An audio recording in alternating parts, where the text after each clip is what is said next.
Welcome welcome to मास्टरलॉजिकल universe. और आज हम सॉल्व करेंगे problem set number 2 Pythagoras theorem, chapter number 2 Pythagoras theorem का प्रॉब्लम सेट नंबर 2 सॉल्व करेंगे। ठीक है, प्रैक्टिस सेट्स हमने काफी स्लो मोशन में किया ताकि अच्छी तरह से समझ में आए, तो इनफ टाइम हमने दिया। थोड़ा सा प्रॉब्लम सेट्स में थोड़ा स्पीड बढ़ाएंगे। ठीक है, ज्यादा स्पीड भी नहीं बढ़ाएंगे, ज्यादा स्पीडली भी नहीं करेंगे, बट थोड़ा सा जो प्रैक्टिस सेट हम लोग आराम से करते हैं, थोड़ा सा प्रॉब्लम सेट में थोड़ा सा स्पीड चले। चलो, तो फर्स्ट क्वेश्चन है, very first question, select the correct alternative.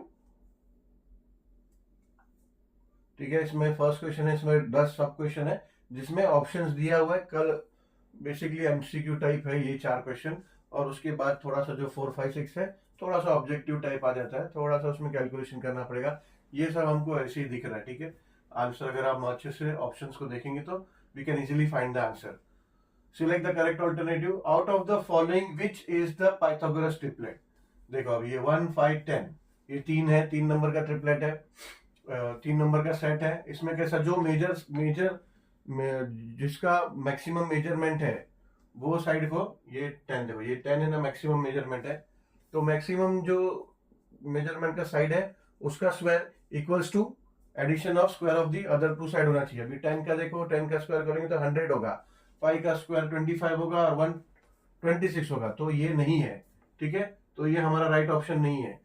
B आप देखोगे तो 3, 4 और 5, सबसे बड़ा नंबर है 5, तो 5 का स्क्वायर क्या होता है 25, 25 स्क्वायर, तो 25 स्क्वायर इक्वल, सॉरी 5 स्क्वायर होता है 25, तो 25 इक्वल्स टू ये दोनों का स्क्वायर होना चाहिए।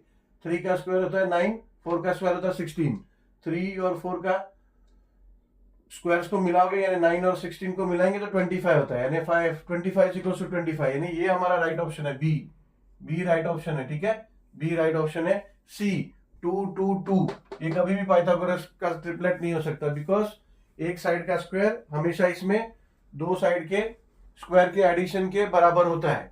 ये तो कभी ही नहीं होगा क्योंकि ये तीनों साइड एक बराबर है, तो ये कभी नहीं होगा। ठीक है, वैसे ही ये भी नहीं होगा। ठीक है, इसमें देखो ये 5 है, ये 5 है और ये 2 है, ये भी कभी नहीं होगा। इसमें एटलीस्ट तीनों में एक तो बड़ा होना चाहिए। ठीक है, ये 2 सेम और तीसरा छोटा है, तो ये भी नहीं हो सकता।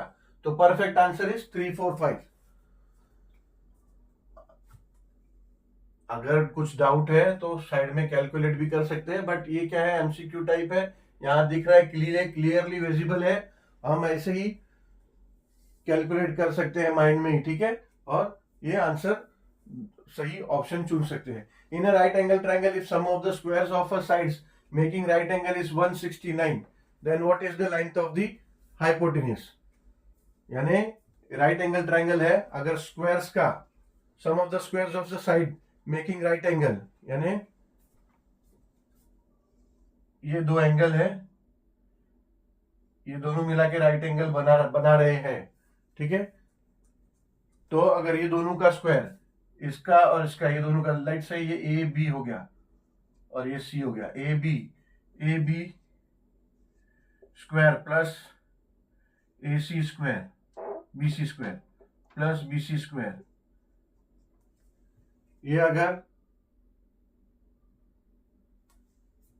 169 है तो what is the length of hypotenuse. तो पूछ रहे कि ये क्या होगा। ठीक है, तो हाइपोटेन्यूज क्या होगा, ए सी स्क्वायर होगा। ठीक है, A B square plus A C square is equal to hypotenuse है, माने A C square is equal to 169 है। ठीक है, यानी A C is equal to square root of 169, यानी ए सी क्या होगा, 169 का स्क्वायर रूट क्या होता है 13, 13 का स्क्वायर है 169। ये समझ में आया। बोला है कि sum of the square of sides making right angle is 165, यानी ये दोनों साइड जो है राइट एंगल बना रहे हैं। ठीक है, राइट एंगल बन रहा है और दोनों का सम अगर 169 है, यानी ये दोनों का स्क्वायर का सम अगर ये 69 है। ठीक है, तो what is the length of hypotenuse. तो ये दोनों का सम का स्क्वायर क्या होगा, A B square plus A C square क्या होगा, is equal to A C square होगा। यानी इनडायरेक्टली 169 जो दिया है वो क्या है, वो ए सी स्क्वायर है। तो ए सी स्क्वायर अगर 169 है तो ए सी क्या होगा, square root of 169, therefore is equal to A C is equal to 13, यानी ये हमारा राइट ऑप्शन है बी। ठीक है, out of the dates given below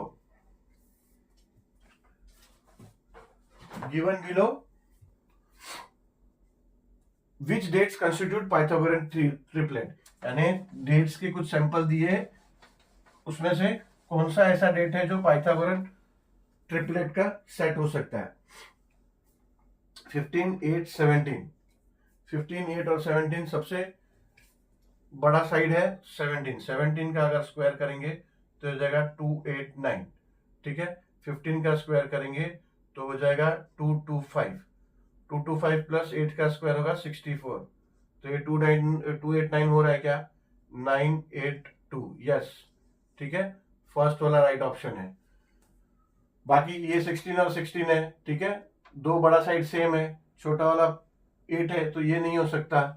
17 का स्क्वायर 289, 25 और 9, 25 और 9 क्या होता है 34, तो ये भी नहीं हो सकता। ये 15 का स्क्वायर 225, लेट्स से 225, 9 का स्क्वायर क्या होता है 81 और 4 का स्क्वायर क्या होता है 16, ये क्या हो जाएगा 97, तो ये भी नहीं है। तो सिर्फ एक ही राइट आंसर है हमारा ये। एक्चुअली राइट आंसर तो पहले ही मिल गया, बट कोई पॉसिबिलिटी है क्या दूसरे का भी, ठीक है, चेक कर लिया। If A B C are the sides of triangle and A square plus B square is equals to C square, then name the type of the triangle, यानी एबीसी अगर ये साइड है कोई ट्राइंगल का और A square plus B square is equal to C square होता है, तो name the type of the triangle, यानी समझो एक ट्राइंगल है, ठीक है, राइट एंगल इसलिए ड्रॉ कर दिया क्योंकि मैं श्योर हूं ये फॉर्मूले से A square B square is equal to C square है, क्योंकि फॉर्मूला। अब इसमें कैसा है A B C, let's say ये ट्राइंगल है, ठीक है, तो ये हो गया सी, ये हो गया सी, ये हो गया ए बी और ये हो गया चलो ए, ठीक है, ऐसा हो गया। यहां भी ये लिख सकते थे, यहां लिख दिया। अभी देखो पाइथागोरस थ्योरम अगर आप देखोगे तो होता है C square is equal to A square plus B square, ठीक है ना, तो ये वही चीज है, ठीक है। तो ये बोल रहे हैं कि name the type of the triangle, तो राइट एंगल ट्राइंगल में ही ऐसा पॉसिबल है। जब राइट एंगल ट्राइंगल है, एक एंगल 90 डिग्री है, तो अपोजिट साइड हाइपोटेनस है और hypotenuse side is equal to होता है A square plus B square, ठीक है। ये खाली ये है कि सी ए बी ये मेजरमेंट है साइड्स का, ये A B B C B ना लेके डायरेक्टली मेजरमेंट्स लिया है, ऐसा मेजरमेंट्स देके किया, ठीक है, तो ऐसा। तो राइट आंसर है राइट एंगल ट्राइंगल यानी सी, ठीक है। चलो अभी नेक्स्ट 4 क्वेश्चन है वो कर लेते हैं।